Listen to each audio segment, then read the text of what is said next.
Hello, welcome to Stoic AF, or Stoic Amor Fati. Today we will talk about what is Stoicism, the tenets of Stoicism, and why you should study Stoicism. Stoicism was founded by Zeno of Citium, who was a Phoenician merchant who survived a shipwreck. He wandered into an Athenian bookstore and found the works of Socrates, and he began formulating what we know is Stoicism today. He taught at the Stoa Parochial at the ancient city center of Athens. Stoa means porch, so he's literally a porch philosopher. There are no known surviving works from Zeno, but he is a great influence on Western culture as a whole. What this means in essence is that nature runs on principles that are logical and make sense. It may not make sense to us, but it is guided by some logic. Or the law of nature, which is the universe is governed by reason and just reinforces that fact. To the Stoics, virtue is living according to those rules, or living according to nature. Wisdom to the Stoics is the root of virtue. From wisdom, all other virtues spring. Apatheia, the Greek word where we get apathy, apatheia not meaning total apathy that you don't care about anything at all, but you should have control over your emotions. To the Stoics, pleasure is not good or bad, but you shouldn't put pleasure over virtue. If you can do the right thing and it'll kind of put you out of your way and you won't get to go see a baseball game or something, the Stoics would have you do it. Evil is acting against nature. Poverty, illness, and death are not evil because that's a part of nature. And the Stoics also believed that virtue should not be sought for pleasure, but for duty. The Stoics believed that you should be virtuous because a human should be. It's what we should all strive for. Some of the notable Stoics are Chrysippus, who lived from 280 to 206 BC.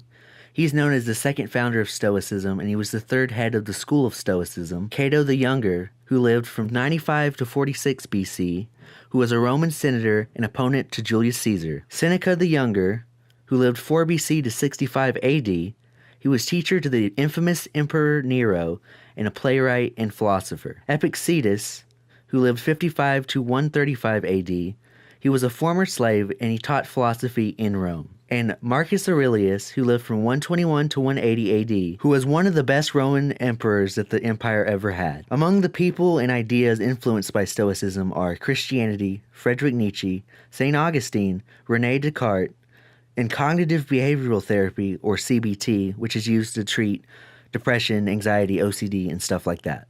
Why should you study Stoicism? The number one reason people study Stoicism today is it gives you a sense of peace. You feel like you are in control of your actions because your emotions are not controlling your actions. You are proactive instead of reactive. Another reason is it helps with coping with chronic conditions like depression, anxiety, OCD, or PTSD. And another compelling reason to study Stoicism is the historical impact it has had on Western civilization. It was the dominant philosophy of the Roman Empire, so that's almost 1,000 years where everyone was learning Stoicism. So you can really get in the minds of people in that era to understand how they thought and why they thought what they thought. So this podcast is going to be like a little experiment for me. I think Stoicism should be more mainstream. It is embedded in Western culture, so it is somewhat mainstream. It has helped me a lot in my life. I've had issues with anxiety and OCD, and I probably wouldn't be here if it wasn't for Stoicism. I've done therapy and all sorts of things that you're supposed to do. Without some overriding philosophical basis, it's ultimately pointless. What I like about Stoicism is that it doesn't tell you how to vote, doesn't tell you what to believe in. It just helps you cope through life, which I think is one of the most important things you can learn as a human being. Because life is inherently chaotic, and it's hard to understand, and the Stoics are just trying to help you understand it and get through it.